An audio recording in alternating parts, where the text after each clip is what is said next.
to the Athletes in Motion podcast, from race to recovery, with your hosts, Tom Riegel and Kenny Bailey.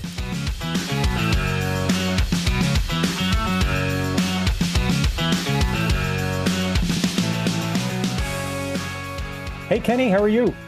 I'm fantastic, Tom. How are you? I'm fantastic as well. We have a wonderful guest. I would like to welcome Karelle Laurent to the show today. Thank you for joining us. She is a nutritional therapist that specializes in integrative sports nutrition and works with the Institute.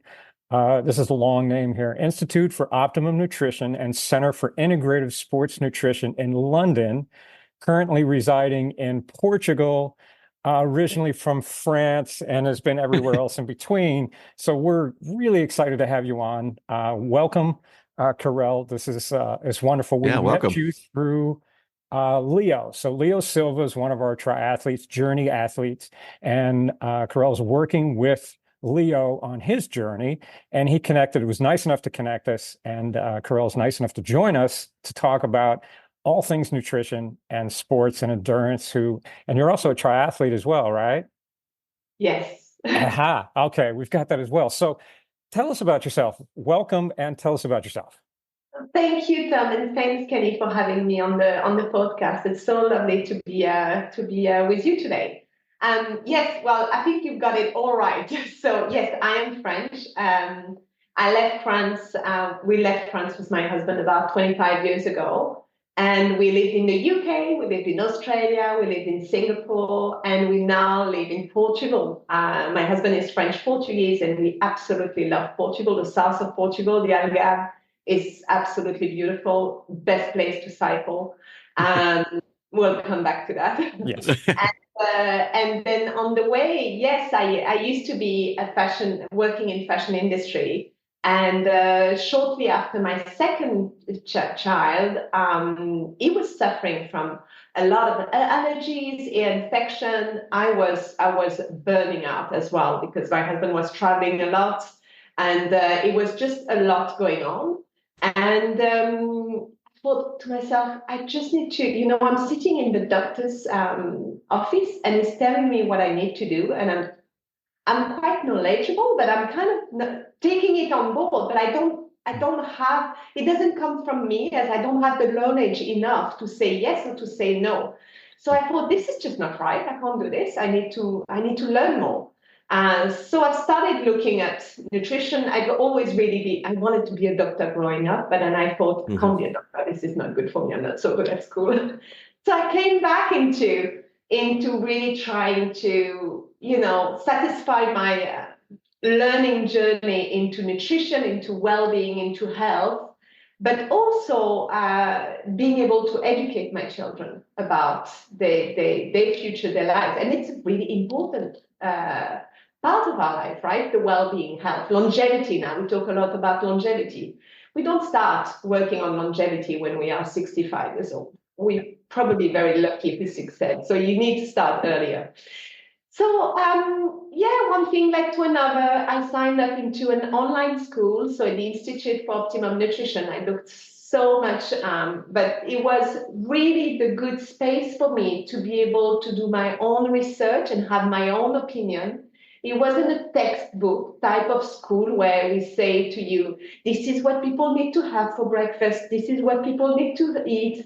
It was very much like, well, do you think people need to be vegan, or do you think people need to be omnivore? And you need to now write an essay and find some research and find your opinion, and you need to prove your point on both. So I really was quite fascinating with that aspect. However, I still had on the side, I've grown up in a household where sports was really important. Not in a competitive level, but my dad was very, very active. And we were always doing a lot of that. In the summer, when I was a little girl, we would go on holiday in Chamonix, for example, and walk up the mountain, while all my friends would go to the beach. And I would always say to my dad, what have I done wrong? The torture. And in the winter, we go back to the same place and we ski down. I was like, that's missing information here. And so he was always really active. However, I must say I'm joking, and I always tease him about that. But there was always horse riding, not just going horse riding, but going several days horse riding. Or we did car racing. I actually grew up being my dad's co-pilot as a car Look at that. There you go. So yeah, it was amazing. It was so always sports was important, but I've never been, I would say, still not a top age grouper. But I love sports, and it's really part of me. So the nutrition, the sports, and all my friends were triathletes. It's kind of runs in the water in Singapore. And someone said to me, it'd be great if you actually could be a nutritionist for us triathletes, because when something's wrong and we go to the doctor, automatically, even if it's not related to that, they say you need to stop training. And I was like, yeah, okay, I'll think about it. So when I finished my course, my diploma, then I remember also during the diploma, one of the tutors said, oh, you work with weight loss, you work with oncology, you work with all of this, but the one you should not work with is triathlete. And I was like, yeah, why? Got a point. It's so knowledgeable. And I was like, yeah, that's really fun, actually, because my consultation, and I compare to, I'm in mentorship program, is my consultation. I feel like I level up to the people that I speak with. They have done their research. They know what they're talking about. They would still have questions and they want to dig more, but it just kind of resonates to them. So and I love that, because I love the fact that I still give them information and they're still learning, even though if they already have done lots of research and they're already very knowledgeable and interested about their health, right? So it was definitely the population I wanted to work with. So is it because triathletes, they just feel like they know what they're doing anyway, so they'll challenge you on stuff, or is it more they're hard-headed? Sometimes it's a good question. Sometimes people come and they're like, okay, Karelle, I know about this. I've done some research, but what do you think about that? Mm-hmm. And I'm like, wow, okay, you know that. Yeah. So you were an active person prior, right? Like you said, you were doing a lot of activities, co-race car driver. How cool is that? That's awesome. So I'm sorry, I'm just listening to your background. It's like, I'm really active in sports. I do nutrition. I did fashion, and I'm like, my gosh. It's like I was a top model. I don't get me wrong. I'm very sure. It doesn't matter. So when you had a preconceived notion of nutrition before you walked into the courses, once you've gotten out, were you surprised at sort of the difference between what you did, or did you intrinsically think you got it? Now you just, it's validated, if you will. It's a really good question. I definitely learned a lot. So in terms of food particularly, I understood more the impact on the body system. I understood more also how the body works. And I think long-term, the big picture, and that was it. So the reason why also I picked this particular school is we work on the functional medicine. I don't know if you've heard about functional medicine yet. Yep. Heyman and all of this.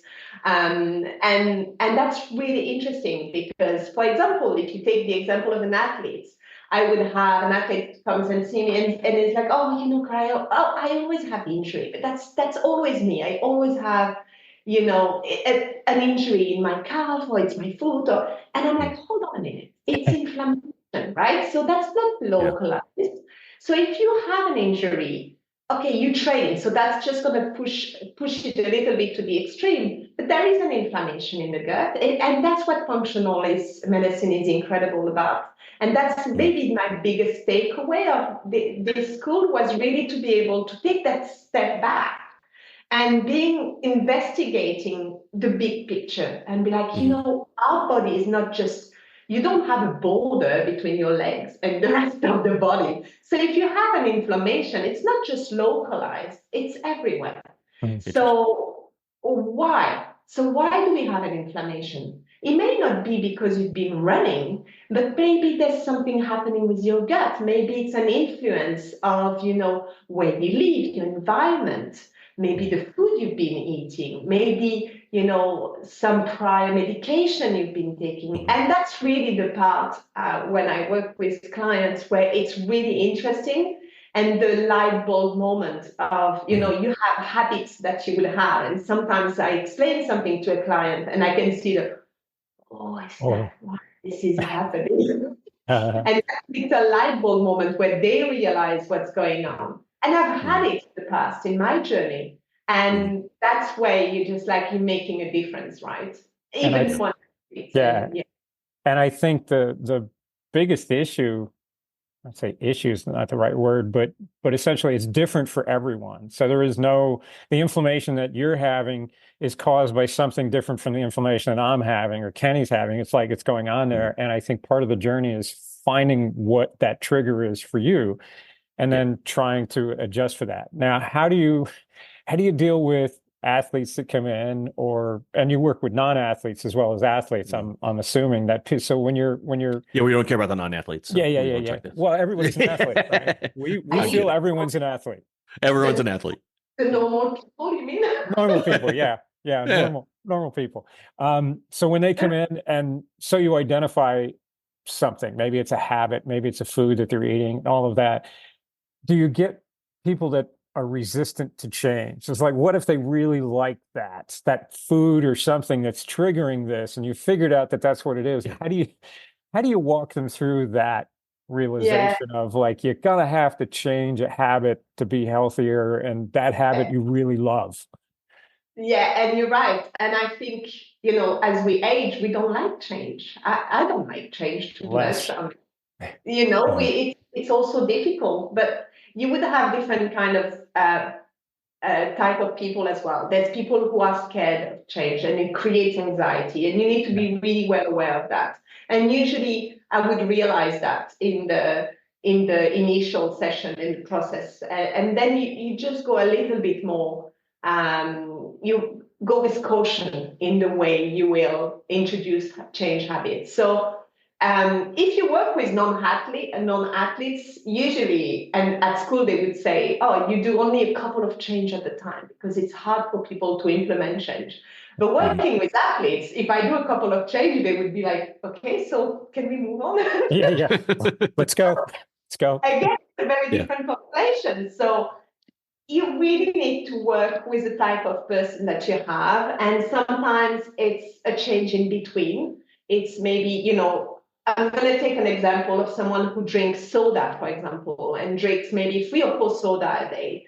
And obviously, in the best of the world, we don't drink soda at all. But that's not the realistic approach for someone who is going to be drinking maybe 4 soda a day. So then you would start into, how is your sleep? Oh, yeah, it's good, but it's not. Okay. So, and then you have a couple of more ideas and suggestions, maybe cravings, maybe afternoon a bit more, lack of energy. Then I would be like, okay, how about we just change one? And then another one. So you go to your own rhythm, and usually to change the habits, it just happens. And when you do the follow-up session, you're like, oh, how do you go? Oh, I don't drink soda anymore. Excuse me? Yeah, it's all good, actually it felt, it's not even a problem. It was a problem. We talked about it for 40 minutes. Yeah. So we forget. You forget how, you've done something for several years and you suddenly stop doing it and you're like, oh, okay. But there is sometimes things that I go a lot into. I'm quite realistic of the way we live. I could be French as well, but I'm not being French or being a nutritionist. I don't live in a bubble of we eat kale for dinner every day. Very realistic of, I've got kids, they want to eat pizza. This is just a normal world. So I'm going into someone's life and help them. So tell me, what do you have around you? What are your surroundings? What do you like? What don't you like? And then we just make suggestions like this. It's not just me, but you would make a suggestion. And it's a conversation and it's a really nice exchange. And sometimes a suggestion comes from the clients. And that's what's beautiful because it's easier to implement. Sure. Yeah. And that Sure. takes time. Nice. Yeah. So I find food is a fascinating kind of challenge, Like right? religion. Well, actually, yeah, because if it's just fuel, it would be one thing, right? If we just use it as like drinking water, but food is tied to family, it's tied to society, it's tied to pleasure.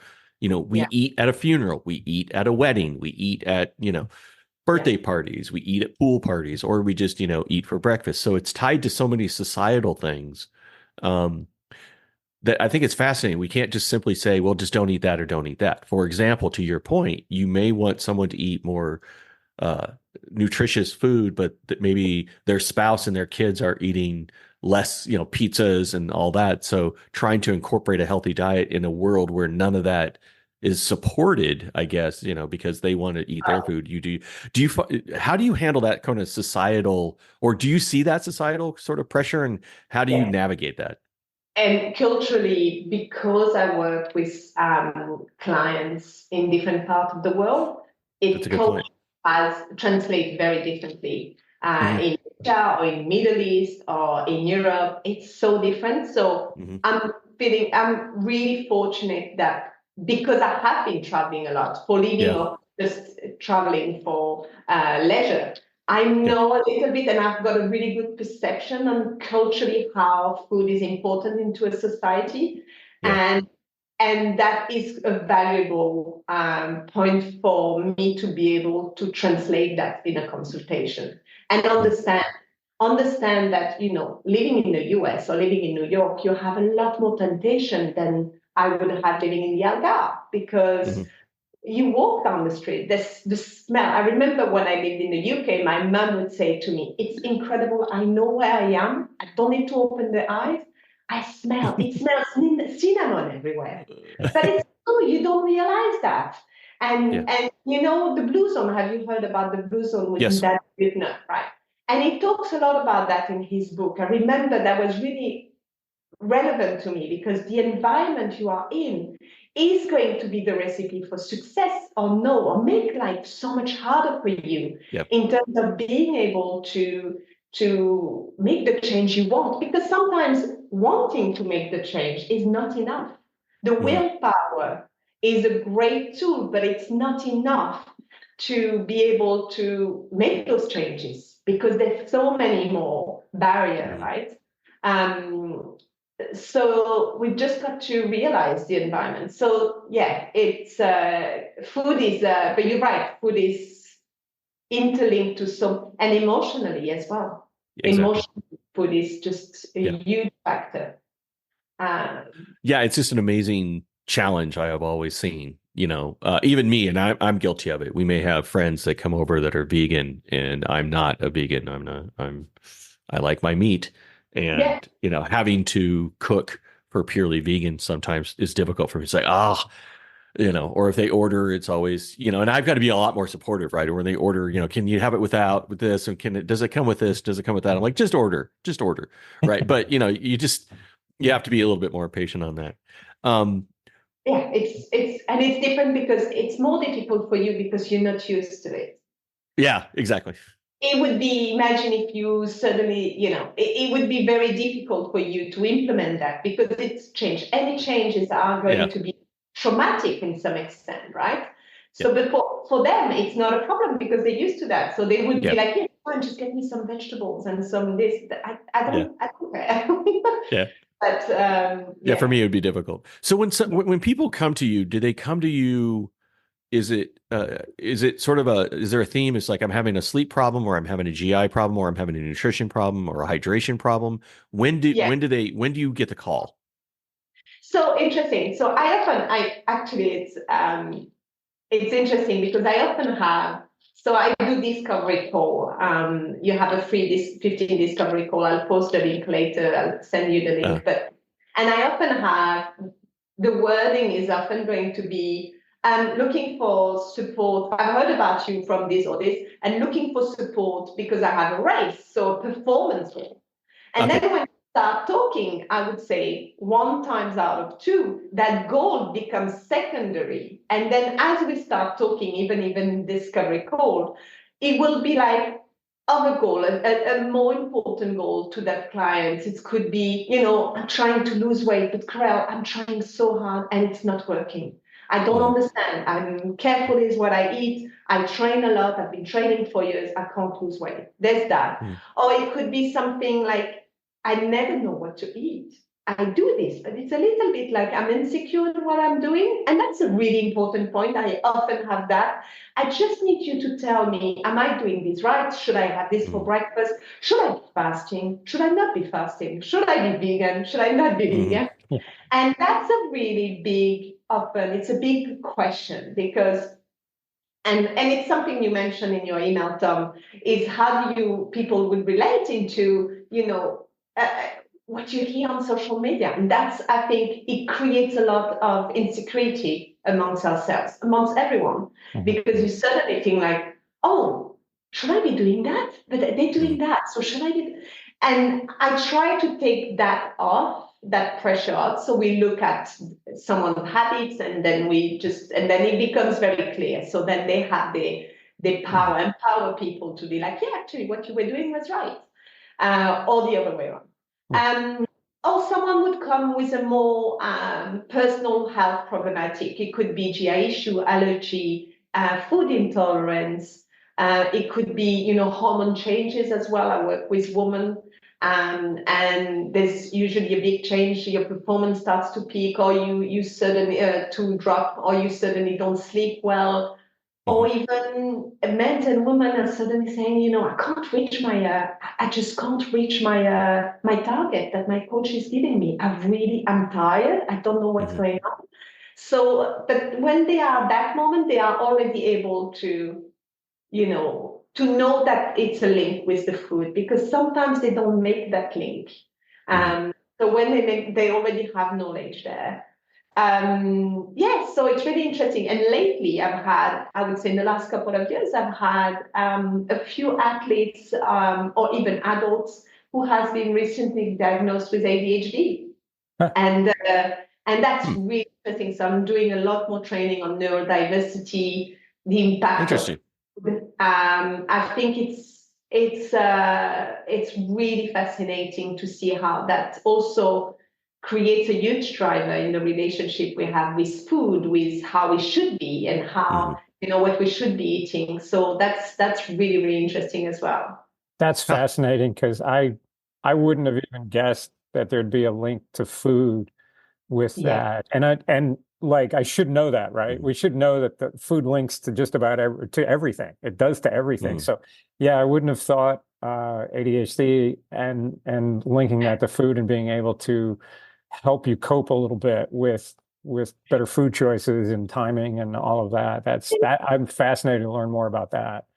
Yeah, I think it's because we identify ADHD as the old idea of you have a child who has hyperactivity, or that naughty child has ADHD. But we know it's so much more than that now. We've learned so much more. And when adults find out, it's sometimes, because they have a hard time to organize themselves. So they have a hard time to follow instruction, and it could be following a plan, or it could be just thinking about, cooking, or it could be about so many more aspects. And then as such, the food, it's also the texture. It's also maybe focusing too much on not eating carbs at all, or eating too much carbs, or, so then we go to the extreme as well. And that's where it's not even one example. And that's why it's really fascinating to learn more, because we know that it's just neurodiversity is going to be a million different facets and a million different translation for people. So that's why it's, so it's fascinating discoveries coming up. So really interesting. Interesting. Nice. Yeah. It seems like, there's a diet a week that occurs, right? And you mentioned that people go online. It seems like, okay, I'm going to be a carnivore now, or, and you'll get quick, results, or I'm going to be totally vegan, or I've decided that, this particular diet, I always thought, the Mediterranean diet seemed to be the nice combination of both. Is there do you see more or less of a particular kind that's popping up lately, or is it, right? it's all over the board? I think it's the influence of all of this, and it's so hard because I even try myself on social media to try to not go into this of telling people what to do. Yeah. And because I think it just is that window, you see this, but then it's so much harder to show the rest of it. Yes, vegan diet, all of them are going to be great on a certain extent, and they have all of them study that supports them. But are they the right approach for you? Are they the right approach for me at that moment of your life? So, being vegan is all great, but is it the right moment to do this? That's a good point. Yes. I like what you're saying when you could have a diet when you were 30, but maybe not the diet when you're 50. Yeah, that's an excellent point. Totally. Yeah. Because you have a different way of living. In a personal example, I used to be vegetarian for many, many years. And being into perimenopause, I realized I was like, no, actually, that doesn't work with me anymore. Mm-hmm. It just doesn't. I need to have a better support, and I need to have more protein intake. And it's a challenge. I'm telling you, it is a challenge. But I'm lucky I live in a place in the world where I have access to really good quality and meat. But but it doesn't mean eating you could be fasted in your off season. So often clients would say, oh, but I'm on a fasting diet. Yes, but when you're training for a full Ironman, perhaps could we delay the fasting to your off? When you eat a lot for Christmas. Eat. If you're training for big ugly races, eat. Yeah. That's right. It's getting the right timing. So yes, there's going to be hundreds and thousands of studies supporting every type of diet. And I'm not going to say they're not good. They just have a moment, a time, and a timing, and they would be personalized. Yeah. And we're all looking for the quick, easy answer, right? It's just do this. And my favorite term is game changer. This was a game changer for me. I ate this protein powder and it was a game changer. And it's just like there is no simple one pill answer. There is no magical thing that you just do this and everything is perfect. It's a mixture of things. So. And that's right. And I think it's often a takeaway as well that, I would also have clients saying, okay, so what is the supplement I need to take? But just tell me, I will take it. But it doesn't work like this. And I think for years, some clients would say, I used to get away with just eating whatever I want. But then there's a moment where I realized I had to actually work on eating the right food. And it doesn't mean having a perfect diet. It just, nourishing your body around your training, nourishing your body when you are increasing the intensity of your training, ramping up for a race. It just simply means that it just, it's watering a plant that you're trying to grow in the desert. If you don't water it, it's going to die. There you go. Yeah. I don't think you can talk about nutrition and sort of supplements unless you talk about GLP-1s, right? And the rise of those. Is that a kind of a US centric sort of fervent pitch in which everyone's trying to get on GLPs to easily lose weight, or do you see that globally? Is the impact more US centric, or is it less, or is it? No, I think it's I see it here in yoga. Oh, really? Yeah. It's global because it's global. I won't say I think it's also, you hear a lot more from the US, but it's a global thing. Yeah. I don't have it so much. I don't have so many clients requesting or talking about it yet. Yeah. I had one a couple of years ago, but it's not something that comes up because I think we speak a lot about taking the time. Just as I really always try to reinforce the fact that you wouldn't start running a marathon from day one, right? You don't walk out of the door running a marathon. It's there well, maybe one guy. There's a few. And they're usually crazy, right? So one lucky one. But you got to put in the work, and the work is going to be the foundation. Now, I think with this type of medication, it has a purpose for a population. Don't get me wrong. I'm not saying it's wrong. But just to confirm that we're talking about using it for people that could just, who are having lower BMI, right? So when people do it, I think it's amazing that that the science have provided an opportunity for them to be able to reduce their markers of, and improve longevity on so many aspects. Yeah. And I think it's really important, just, again, if that's something that you want or something that you need, you got to wrap a habit around it, because you're not just going to be an injectable and then eat Doritos and eat burritos and eat, and continue to be sedentary and expect, some miracle. I mean, there's got to be a habit. If it helps you get to a habit change, awesome. In other words, if you get more confident or you feel like you can walk more, that's great. But yeah, anyway, I had to ask about that just because, it's prevalent all over the place, right? It is, and I've been listening to a couple of podcasts in the last couple of weeks on that topic, because I thought it was really interesting actually to know more. And you're right. I think if it can help someone to gain a better quality of life, by all means, I think it's just ultimately we need to have more positive outcome for population. Do you see a lot of other differences between Europe and the rest of the world and the U.S. market when it comes to food? I've talked to people that I've met through the years that would always say they came from Brazil, or they came from someone else, and they say they went and got vegetables or they got fruit, and it just didn't have the same flavor. It didn't have the same. So there's a difference in our farming product that we deliver and our food processing and manufacturing. How big a difference is that? I mean, I've noticed it when I've traveled to Europe a couple of times, where the food just, I don't know, maybe it was because I was there, it just tasted better, but there was more flavor to certain things in regards to here. So what other differences do you see? I think it's farm to table. It's that ratio, right? But I'm sure in the US, if you are in an area where you have access to farmers, small production, and you will have amazing quality of food. But I think it's more, rather than saying geographically, I think it's more down to how the access we have and where we're purchasing our product and our produce.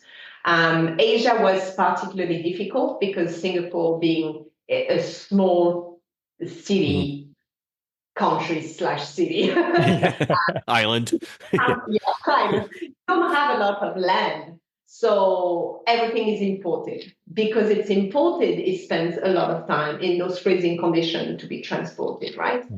So tomato have no taste. They're just a bit bland. Raspberry don't have much taste, but we had access to good meat from Australia, for example, so that was fine. But here in Portugal, raspberries are out of this world. They're just so delicious. Because produce are coming from here, and they are also, often remind clients to go seasonal. Even if you are in a place where you would have, and we have this supermarket where you have everything. But look, where is this coming from? Where is this coming? Is it coming from? Because sometimes you would have bananas, even just bananas. Your bananas will come from the country locally, the country right next to you, or is it coming from the other side of the world? And if you pay attention, if you look, and you suddenly like, why would I get a banana that comes from, being in Europe, New Zealand? Well, I can get a banana that comes from Madeira. Obviously, the banana coming from Madeira is sometimes the price, it's difficult to say if it's less expensive or more expensive. It's definitely going to have a better flavor. Definitely have a better flavor. It's just doing those little things that would be quite important. I would really recommend people to start doing that. And then you realize, oh, wow, the taste is different, right? Maybe you could go to the markets. There's only one day a week where there's a market. But you guys in the US, there's so many farmers markets. We've to your found point, that here. Yeah, you get seasonal stuff. You're supporting the local farmer. I mean, it's good all the way around, right? It's just rather than, the big corporate man that, like you said, we're getting stuff imported and then. And it has a good place. It's handy. Sometimes you have to go bike riding on a Saturday because your coach gave you a long ride and you can't go to the market. Yeah, exactly. Or in the middle of a race and I can look at it and go, where is this banana from? I know I'm doing an Ironman right now, but is this a local do you have banana? a local banana? I really, if you could, where are these M&Ms at exactly? Yeah. One of the reasons we landed here when my wife and I moved to Tennessee and to Franklin, Tennessee, was there was local farms to get our meats and eggs and everything. And I got to tell you, I have a hard time when we don't get to the farms to get the meats, to go to the grocery 100%. store and get something, because it's just, even their top tier meats in the grocery stores just don't have the flavor, don't come anywhere close. And it's a little bit more expensive. So we change our budget, we change our buying habits, but the fish, getting it from places that don't ship it around the world to process it, to get it to you. And then the meats locally going to the farms has been just that was one of our big points of coming here. Yes. I think it's wonderful, and to your point, you eat less because it's better quality. You just make the most of it, and I think once you start making that shift, for a lot of people, it's scary because they're like, oh, yeah, but it's so much more expensive. Yes, but actually, do you need to have meat 5 days a week? No, you could. Or 12 ounces at one sitting. You can have. You can have 5 ounces. One day chicken, one day beef, and then one day you have some fish, and then one day you have, some legumes, some beans and lentils, and there's 7 days in a week, so there's plenty of opportunity to explore different food. But that could be level 7 in the. We'll start small. Start small. So, there you go. So switching gears a little bit, I had a colleague of mine, a buddy of mine who from the US that was racing in Nice for the World Championship. So you have folks that are traveling, internationally. What's your recommendation for those folks? Because diets are going to change. You're going to be on a plane for multiple hours. What do you generally recommend for folks that are doing an international race? How do you kind of help them get prepared? Get prepared. Yeah, so it's really interesting question. Yeah, so it's just usually depending on how early they go.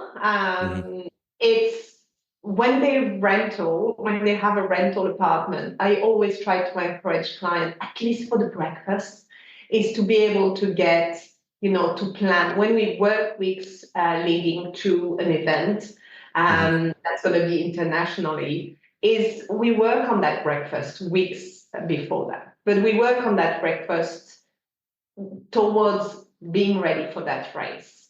So if you are in a hotel or if you are in an apartment, then you just go and get the food. Sometimes, I've lived in Asia. We used to go races in Indonesia, and there's nothing. Only thing you're going to find is a packet of tricks. So you go with you, and you have your oats, you have your food, you bring everything, because you need to have, and you sometimes don't want to drink the coffee because it's different coffee, how it can be really different. So it depends where you're going. Sometimes you're lucky enough, you go to the Park Hyatt or you go to the apartment, everything is like, can I have an egg? Or can I have a bowl of rice? So it's manageable, but it's just to anticipate, right? It's planning that. So we talk a lot about this. We talk a lot about the food we are using the days leading to a race. Which go in line of the tapering and sometimes the dehydration that is coming from traveling. And I've got plenty of experience with that from traveling overseas. So I can relate and give really good advice on this. But there's also anticipating a lot. And what I sometimes see, it's not necessarily because of the traveling, but it's because of the non-anticipation. and something happened, and it feels like the stress level is really high. So how can we plan so you are ready to face any type of situation, whatever? Sometimes it's related to the food or related to something that happens to the event, right? You've got a delayed luggage, or you've got. So actually, we talk a lot about that, because for me, it's really important, even if it's not directly linked only to the food, but it's the stress impact on the body. And we know how the stress response has an impact on the body. And, it's the whole part of visualization. Do you do a visualization before your race? You see yourself. What is going to happen if you have a puncture?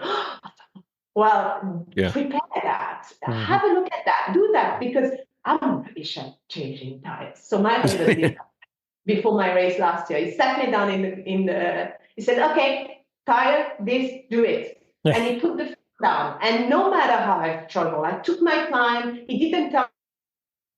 He said, right, 15 minutes. Imagine if you have a puncture, 15 minutes. He said, it's nothing. It's nothing. So it's just talking about all of this and realizing that you're going to have something happening. You're going to lose your nutrition. It's possible that your suitcase with your gels are going to be delayed. Have you tested what's on the road? Do you know what's going to be on the race? We talk about all of this, and often it helps to prepare. And sometimes you have a plan B in your head. I work like this. I need to be able to see every type of, what could happen, what could go wrong. Not in a drama kind of way, but if I know what could go wrong, then I know I can be prepared for that. Yeah, and I like that idea of actually looking ahead to where you're traveling to, what the traditional breakfasts are, what is that stuff, and if you could actually get some of that ahead of time to test it, try it. I love that, because I'm one of those people that over prepares. I'll do the research, I'll go through all of it, I'll see what it is. Yes, of that. It's like, so there's plan A, B, C, D, E, F, and we just kind of navigate with whatever goes through there. And there's no stress when it happens, because you just go, oh, we just moved to this plan. It just works. Yeah. And I think, I think that, the running joke is the fourth discipline is nutrition, right? When it comes to these races. And it's funny because we prepare for contingencies on running and everything else, but you will be brought down in a heartbeat if you're dehydrated or you miss a fuel, right? So you could be prepared on anything else. You could be the best cyclist you can be. You can have the fastest PRs on your run. And then if you skip a bottle, or if the food that's on the course doesn't sit well with you, a GI will take you down. Even a very simple example, even for athletes who are experienced, and I've had that with COVID. I've had a couple of athletes that were very experienced. They've done Kona before COVID. They know exactly what they were taking. Their nutrition was nailed down. We always had this really nicely organized. And then I remember receiving a message from one of my clients, and he said to me, I don't know what's going on. I was sick like a dog. I just had this, and then it didn't work. What do you think is happening? And I said, well, COVID happened. It's 2 years happened. So you can't go from not hitting anything when you go on your leisurely ride or on the trainer to go back to your 90 grams per hour just because you've done it before. So we need to go back to slowly increasing back how we did the first time, right? Oh, I didn't think of that. And that, I see it a lot with experienced athletes who just going to do a race every 6 months or a race a year because they're busy, and suddenly they go back, they prepare their bottle, and have you tested that? No, but I'll be fine. And no, because you need to get used to that. Again, taking back the marathons, not because you ran a marathon 10 years ago, you can run it next week. That's a great analogy. You've got to get back into some sort of a training to get back into it. And maybe it will be faster because you're fit and athletic. But maybe you just need to go back into a certain discipline of increasing. That's such a great point. I mean, it clicks when you say it, right? To your point, everyone thinks physically, well, I'm just going to go back and start my ramp and, start here and be cool. And then you just eat the exact same thing, or you start eating at the same level that you did when you're, 6 months into your training, think, well, I'm just going to start horking down a lot of food because I'm starting to train now, and don't ramp your nutrition. That's a great point. It's training the gut. It's training the gut to go along. Yeah, that's funny. Yeah. And you change product, technology has changed. There's fabulous products nowadays. Oh, wow. So you change product because you're not going to take the same thing that you used to take 6-7 years ago. We now have very well formulated product out there, great flavors. So it's worth. So about that, if there's always nothing new on race day, right? So if you're going to get a new pair of shorts or a new wetsuit, you want to try it X amount of weeks or months ahead of time, or new shoes. Is there a nutrition equivalent to that as well? Is there a cutoff time? Like, is it 2 weeks? Is it 4 weeks? Is it, if you're going to try a new gel or try a new, supplement for your water, what do you recommend? Is it? Yeah, to do well, I would say, if we're talking about a full or a middle distance, I would say it's great to plan at least 6 to 8 weeks in advance. Okay. We have time. We have plenty of time to try different type of gel, different powders. So we do a really big exploration. Okay. And I never imposed a particular product on clients. I would always say, you should try this. I give them names of different brands, then they order, they try. And it needs to come from them. I like this texture. I don't like the neutral taste. I like having the strawberry taste. Or I don't like the strawberry taste. I want neutral. And then we put the plan together. I call them the draft of the race plan. But we put the plan together and we get a little bit more of a picture of what you're going to take during the training session, during your long ride, during your run. And we try, sometimes you've got to change products because they certainly don't sell them on this particular store. Yeah, or they change the formula. Yeah. Or if something happened. But usually, we try not to. We try not to change.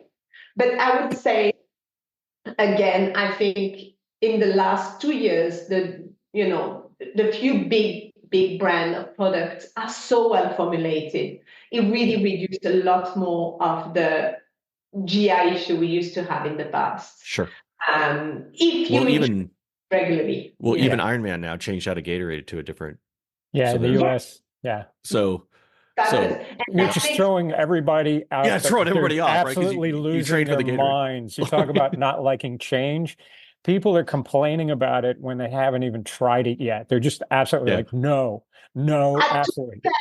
To be fair, I think it was a little bit of a miscommunication because they actually changed. The way the message came across is they changed the nutrition for a hydration product. So it's almost, even my husband told me that, and I was like, but we're not talking about the same purpose here. Yeah. So it wasn't, I think they didn't put the message out there properly because we're talking about hydration. And I think for what the purpose of the hydration, that new product is fantastic to have it. Yeah. Because I had experience on so many races where there is no option for proper hydration in hot climate. So for that extent, I think it's marvelous. But that means that there's no nutrition anymore. Yeah. Well, I found it interesting that people were talking about, they said they needed the calories, the carbohydrates that were in the Gatorade Endurance. And I'm doing the math and I'm going like, that is so minuscule. How much of that product are you drinking on the course that those tiny little calories, and I can't remember the grams, it was minuscule in the grand scheme of things. It's like, that should just be an addition to what you've got with you on your bike. But they're like complaining that was like, without those few grams, that was their race.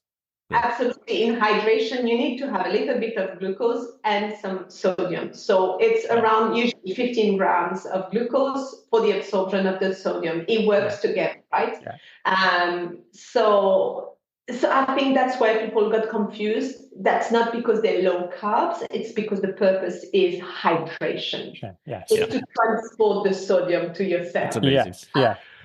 Yeah. It's Well, interesting. and, you know, instead of freaking out, you know, educate yourself first. So about you said you're a triathlete. Do you have a race coming up this year? What is on your calendar? Wow. So I've just done my race. Oh, And nice. it was not fabulous. So that was my sixth half marathon. did you run out of calories? You ran out of calories, didn't you? You dehydrated yourself, didn't you? So, Would that be the ironic thing? that'd be funny.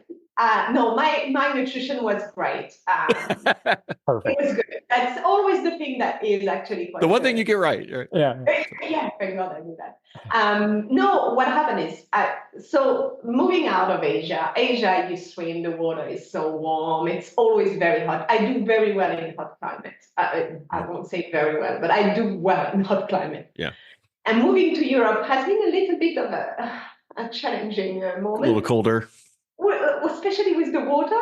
So a couple of races, 16 degrees. My first one, I kind of had a panic attacks in the swim thinking, what is going on? I didn't train enough. And then I realized it was the cold actually that did that. Yeah. And last year I was like, I'm done with the cold water. Now I'm going to look for a race. The only race that had a really nice warm lake was in Zurich. It's called Rapperswil Jonas. So I was like, hey guys, all my friends, let's go to Rapperswil Jonas. The lake is 20 degrees for the race in early June. So everyone signed up except, guess what? They had no spring. The lake was at 13 degrees. Oh, wow. That's cold. And in US, I'm trying to figure out the US calculation on that. Just cold. That would be It's cold. just cold. Right? It's just So cold. 30 degrees would be, you just make the calculation and just Yeah, break it's just it. cold. Yeah. I actually wondered if I would be able to go in the water. I did. Ironman was good enough to shorten the swim. A lot of people were complaining, but I have to say, we're not all Swiss. And for the funny story, I actually grew up on the other side of the mountain, maybe about 2 hours drive from Zurich. And I'm like, no, not on the cold. But it was raining a little bit on the bike. It was a tiny bit slower than I was expecting. It was a very hilly bike course, but I really enjoyed it. I really enjoyed that. The run, I was in hypothermia. I could not finish. It was, I finished, but I was just thinking it was. And they had lovely little soup and they had Coke, and I just stopped up because. And it's a really interesting concept, actually, because we, with a couple of friends, were like, because it's cold, we need to increase our carbohydrates because you obviously need to warm up. And I did, but I think it was just the damage was done in the water. Yeah. You started off way too cold, and so I was disappointed. It was a very slow run, much slower than I was hoping to do, but so I'm going to digest this and then figure something out. Be ready for the next one. Find a warmer. I have an interesting story about the water. I was in Northern California over the weekend, and the lake was 62, 63 degrees. Yeah. And when you tell that to a triathlete, right, you're like, okay, do I need booties? Do I need, you start asking, right? The last race I did, the full Ironman, it was 63 degrees and my feet were numb when I got out of the water, right? Yeah. So as a triathlete, you look at 62, 63 degrees. We went to a lake that has a park with a bunch of people, and there's kids splashing with their bathing suits on, and people are splashing around. And it's like they think the 62, 63 degrees was nothing, and we're over there freaking out like as triathletes going. And I have, we're going to be in the water for a long time, but it's just so funny how those guys treat it like a fun little vacation, and I'm like, that's crazy. But you don't stay in the water the same time. Yeah, I know, but it was just funny. In an upright, so I have a fabulous. I didn't think about that. Yeah. Coach here. Is great because the sea in Portugal is quite nice. It's not Hawaii, but you need to know where you're swimming, and it's quite knowledgeable and actually is always give good tips on the way of swimming, etc. And but when you are flat, you don't have the same blood in the legs, so it's normal that you don't have. Yeah. So and because I don't want to feel wimpy that the wimpy people were putting on a bunch of neoprene and a bunch of kids are splashing around. And, well, you are, but anyway, that's true. That's true. Yeah. plus your body pulls all your blood into your torso to keep your heart Yeah. warm and that. So it's going to pull from your extremities anyway. So Yeah. you're immediately going to get cold. But we routinely, when I was living in California, routinely summer water in the ocean, 65 degrees Fahrenheit. If it got up to 68 or 69, it was balmy. And then in the winter times was down in the 47 degrees. And I think 53 Fahrenheit was the coldest I swam in. And that was, I didn't appreciate that as much. That was, it's not as much fun. Yeah, not as much fun. So what about the cycling in Portugal? We mentioned this at the very beginning of the show. And like, I've been teasing my wife. I said someday when we retire, which we're never going to retire, we're constantly doing something. That I wanted to like go to Spain or Europe and have like a camp, a triathlon camp, live there for a month and have camps. That's for you.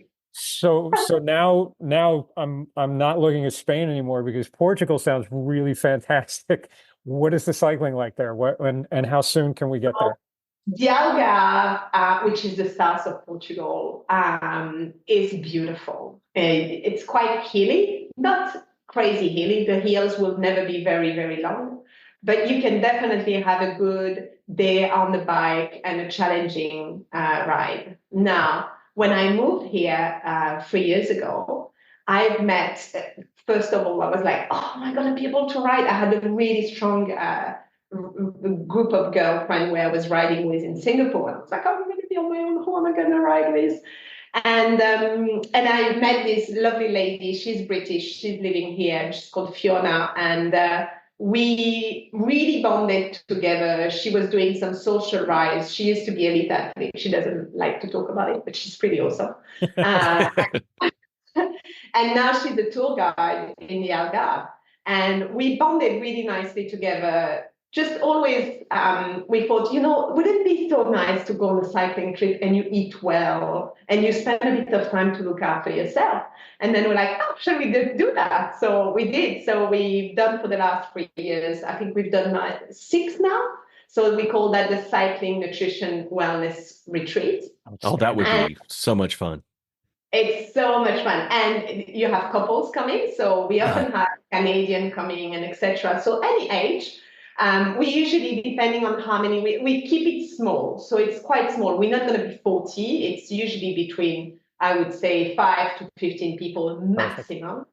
And usually around 8 or 10 in most cases. But we've had couples, and sometimes the ladies are coming on the electric bikes because they haven't been riding as much as the gentlemen, or sometimes ladies are coming with their girlfriends and they just smashing up the hills.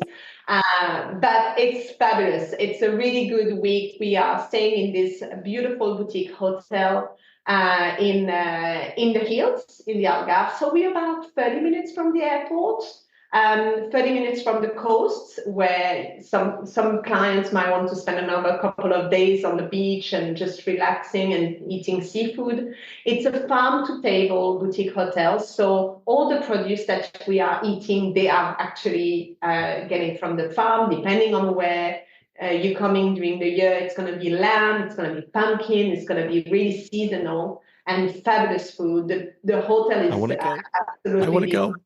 Can I go? My gosh, this sounds like incredible. Like, let me get this straight. We get to ride all day, we get to eat incredible food, and then we get to, can we have a little glass of wine at the end? Okay, then I'm set. Yeah, we're good. Yeah, we're good. And do yoga, and there's a massage. Okay, never mind. I'm out. No, it's not compulsory, but the yoga is incredible. Everyone comes. Yeah, that's fun. Nice. So I highly recommend to come and spend a week in Portugal. And the good news is next year we also had a crazy conversation, and we did a gravel week together last year, and we were like, oh, should we just do gravel? Okay, next week we're doing one cycling, nutrition and wellness on gravel. Because that would be fun. Is outstanding. Beautiful. Oh, yeah. It's beautiful. So that would be fun. So can't wait to see you guys. I might be moving to Portugal. I might just move there. Signing up next week. I need to. That would be. My gosh. Sometimes we're riding for an hour, and you've seen one car, and they wait behind you, and you just have to say, "You can go." I got to say that all the stories that I hear of friends who've been over to Europe to ride on bikes, just everyone's a little bit more appreciative and a little bit more empathetic to cyclists on the road, and there's a little bit more respect. Here it seems to be getting worse and worse. Yeah. So we might just end up just moving just so we can ride a little bit safer roads. It's really difficult. I find when we go to France and we ride, I'm particularly scared of the cars rather than the downhill. And the camper van is just so hard because they take so much space.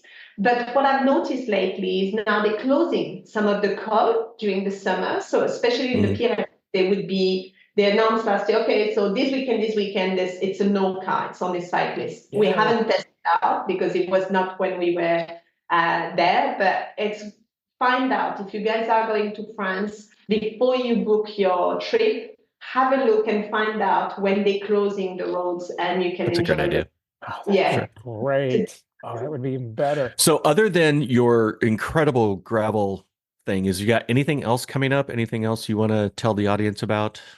No, it's so if your audience is interested to even have a chat with me, I've got the discovery call. We can have a chat and discuss if it's something I can help with your goals. But otherwise, the cycling retreat. I work with a lot of athletes at the moment. We're preparing some ladies for Kona. Then there's Nice coming up. The ladies are coming in Nice, and then the men. Nice, men are in Kona, And then New Zealand. There's still a lot of people going in New Zealand as well. It's maybe far for you, but I've got a few athletes. Good. Do you have athletes going to New Zealand for the World Champs? No. There's a few. There's a couple people local. There's a couple local folks that are going there. I know for sure. I don't have any athletes that are going there yet. So New Zealand is the half, or the 70.3 World Champs. I believe Bella was in Kona, and she may have qualified for that. Yeah, I think both Sierra and Bella are going. Yeah, we had a mother-daughter folks Ironman. They both made it to Kona last year, and they were able to compete together. 18-year-old and I forgot how old the mom was. A little older. So they both were in Kona, and the daughter is an absolute animal. So I think she qualified for Worlds. They're both pretty good athletes. So I think they might have qualified for World 70.3s as well. So, and I think there's a couple others here that we've talked to. So we've got a few people going over there. So. So this has been a fun conversation. Thank you so much for spending time. I think you can have this for hours, right? Because of just the many dimensions of just nutrition and hydration and just people's, like you said, it's both kind of universal and personal all at the same time, right? So it's a journey that I think everyone, it can be so daunting at the beginning. And I think that's part of our conversation, is to talk through this as much as we possibly can, to just break it down into little easy changes, little small changes. Don't try to change the world all at once. And then it becomes a habit. And once you create the habit, then you can kind of go from there. But you have to put some effort into it. You really have to do a little research on like where your food's coming from. You have to look at what you need to eat.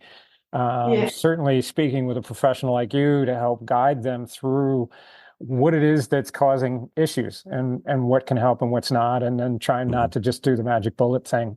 And just make one change and everything's perfect, right? So there has to be a little effort. It has to be a priority in your life. And it certainly has to happen sooner than later, because if you wait until you're 70, like you've waited too long and it's almost too late. It's never too late. It's never too late. I have it's interesting, but I have a few older athletes in Singapore, and they are incredible. They run marathons every year, and they're 75, but they started exercising where they're 55, but they're so good. And it's empowering, because every time I'm like, oh, this is going to be good when we're older, when we start. There you go. It gives me hope. I really think there's no age to start, but you're giving yourself a chance to start as early as possible. And it's a matter of time where, like you said, looking at the quality of the food, it feels really daunting, and it doesn't have to be a perfect picture. And I'm really highlighting this because as athletes, we want to do perfection. We want the workout to be green. Yes. We want the result to show quickly. But this is like, gardening. This is really important to take time to be patient because it's your health.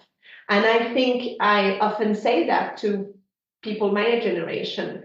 We are in a place where the population is aging. The healthcare system is already being pulled into a really difficult situation.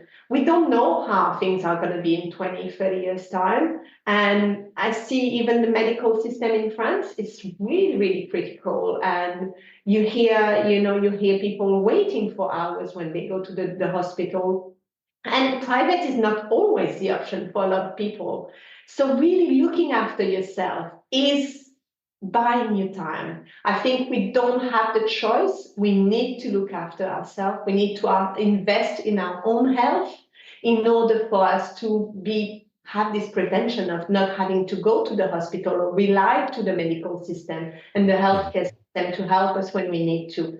And that's something we need to do now, not in 15 years' time, when we already know that there is not enough doctors and the healthcare system is struggling. And we found out horrible in a very terrible situation during COVID, and we know this. So it is really important to, even if it's because we athletes and performance is important and we're loving our sports and it's all about seeking pleasure, I think it's really important to realize that investing in your own health, it's a priority. Yeah. Mm-hmm. Yeah, for sure. And for sure. So thank you so much for joining us. This has been great. Wonderful. Yeah, it's been fun. We really appreciate it. Yeah. If you have some questions from athletes, I'm happy to come back. Okay, absolutely. We'll do that. So everyone, give us your questions and comments. We appreciate all the 5 stars, thumbs up. That gives us a little bit higher up in the algorithm, gets more and more people to get out there and listen to our product. We've got our YouTube channel. You'll see on the video here, subscribe, to make sure that you don't miss any of the new episodes that pop up. And send us your questions and comments. I realize that I'm behind on some Instagram comments that have popped up. So bear with me if I haven't responded to you. There was a few that popped up. I didn't realize they were there. So keep sending in questions and comments, and then maybe we'll have Karelle back on again. And maybe absolutely. we'll just go over there and have a big cycling trip and come back and talk about it, because that would be outstanding as well. Maybe we'll come and do the podcast in person. There we go. While we're doing the so we're looking for a sponsor to get Tom and I to Portugal.